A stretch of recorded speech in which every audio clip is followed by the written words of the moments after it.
This is how everyone measures clients wise. CPA, ROAS, like what am I getting cost per conversion, blah, blah, blah, and what is the return on ad spend. These are the metrics that we should be counting.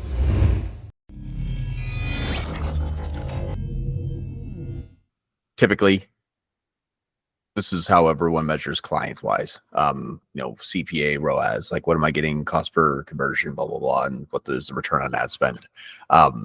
These are the metrics that we should be counting. This is something that all of these will have a correlation to each other. They all work together. Obviously, CPC is going to be different than ECPNV, which is the effective cost per new visit. That's how scalable a campaign is. So those are things that are, there's more here. Obviously, there's frequency, which is good, but that's in-app platform metrics. Most of these that you'll see here on the screen, CPC's in-app, CPA and ROAS are in-app. Everything else is not really in-app, like in Meta or in Google, in email clients, whatever it is. So by scaling, as an example, if your ECPNV is too high, it's really difficult to scale. Your CPC could be low, but depending upon campaign type by channel, if your ECPNV is too high, that's what actually is going to be, it's going to be scaling, because as you add in dollars, your ECPNV is what you're adding dollars to. So that's when you said like the CPC is maybe not what where they want it as. Well, it could be or it could not be. It all depends on what the difference is between the ECPNV and the CPC is. So CPC is indicative of just a click from a network. ECPNV is how many are new. And a lot of times those are way different metrics.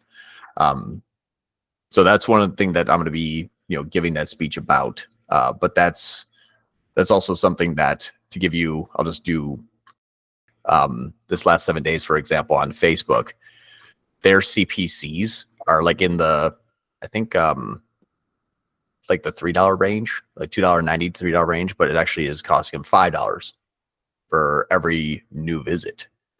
So when they are looking at Amazon, not Amazon, sorry, when you're looking at the difference between Facebook and Amazon, we'll discuss this part later. But when they started to pull back, they're like, oh, we'll have an economy of scale. Like we'll pull back this spend here and we'll do better. And it didn't. And that's because they started losing more new visits than returning. So scaling up or scaling down is having the same effect because they're not actually controlling the difference between CPC and ECPNV. So when they pull back, everything hurts. So that's what's interesting. All these are correlated. And that's why I'm saying it's so unique. It's really, it's the customer journey. And that's the real unique part, is you never want to pull back more new visits than returning visits. Then your economy of scale moving up or down doesn't help.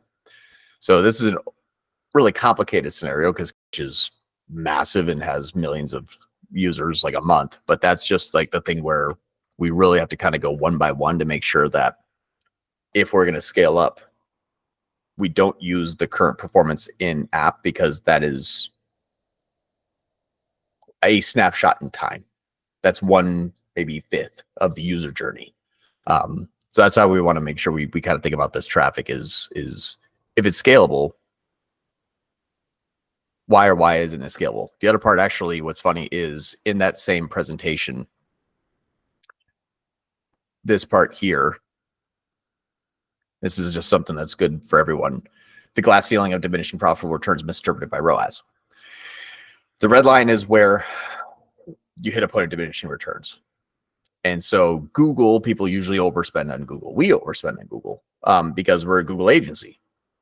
Typically, we have been. And that's where it's like, yeah, but you guys are the ones that should go, where maybe that's not necessarily true. The diminishing profitable return, not the point of diminishing returns, because anything that over attributes, you can scale that thing right up to the moon, and it just always gonna, show you good profit return, but it's not affected by the back end.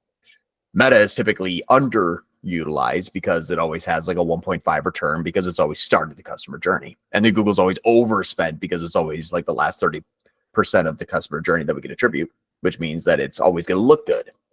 So this one's underspending, this one's overspending. And then we are always the person on the other end of the call that's like, hey, Solutions 8, why don't you spend more? You're doing better than Meta, and you gotta save my ship here. But that's because we haven't identified the glass ceiling. So when we're scaling a client, my always thing is, what are they doing? What channels are they running? At what levels? What is the customer journey that they're going through? Are we starting a lot of the journey on Meta that we're overspending on Google and overspending on Amazon because, we don't control Amazon and people are just dumping in brand spend there and it shows a 10x return, but it's started by something else like YouTube. So these are always those kind of like points where we look at is when you're looking at omni-channel traffic, we can scale, but should we scale? Like, are we in that part here in this scenario that we're already here? Like we're past the point of diminishing returns, and Regina, you're asked, take it up here. It may not be a good idea. What other things are we doing, and are we underutilizing any other channels at the time? That's why I think that when we're thinking about a customer journey, we're really simple. We're in a war of attention with everybody else for a product people want. Period. That's as simple as this really gets. That's why Meta does so well and looks like it does poor. It wins the war of attention because they have a higher frequency where Google gets like one click. So those are ways to think about it.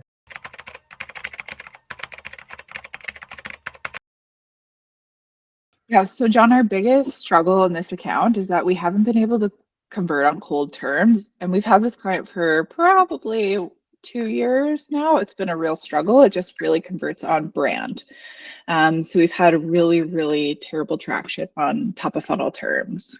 Okay.